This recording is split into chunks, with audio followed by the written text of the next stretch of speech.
इस video lecture में हम 7 फरवरी के करंट अफेयर्स को कवर करेंगे। पहला प्रश्न, हाल ही में अंतिम ज्ञात नक्सली के आत्मसमर्पण के बाद किस राज्य को नक्सल मुक्त राज्य घोषित किया गया? तो कर्नाटक को किया गया।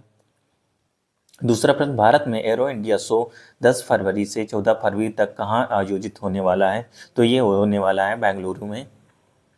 तीसरा प्रश्न, हाल ही में किस राज्य के नामची शहर में PM Shri government senior secondary school को ग्रीन स्कूल रेटिंग अवार्ड मिला? तो ये असम में। चौथा प्रश्न, हाल ही में किस देश के कर्मचारियों के हफ्ते में काम के घंटों में 40 की जगह 37.5 घंटे कटौती करने का फैसला लिया गया? तो स्पेन देश द्वारा। पांचवा प्रश्न, हाल ही में किस देश ने ईरान पर दबाव बनाने के लिए संयुक्त राष्ट्र के मानवाधिकार आयोग यानी UNHRC से खुद को बाहर कर लिया? तो अमेरिका ने कर लिया अपने आप को। छठा प्रश्न, किस IIT संस्थान ने कैंसर रोग पर शोध के लिए पहला कैंसर जीनोम डेटाबेस लॉन्च किया? तो ये लॉन्च किया गया IIT मद्रास में द्वारा। सातवां प्रश्न, भारत निर्वाचन आयोग यानी ECI ने मतदाता जागरूकता बढ़ाने के लिए चंद्रयान से चुनाव तक नामक पहल शुरू की? तो ये दिल्ली में। हाल ही में किस राज्य ने अंतर्देशीय मैंग्रोव गोनरी स्थल यानी इनलैंड मैंग्रोव गोनरी साइट को भारत का पहला जैव विविधता धरोहर स्थल यानी states first biodiversity stage heritage site घोषित किया? तो ये गुजरात में।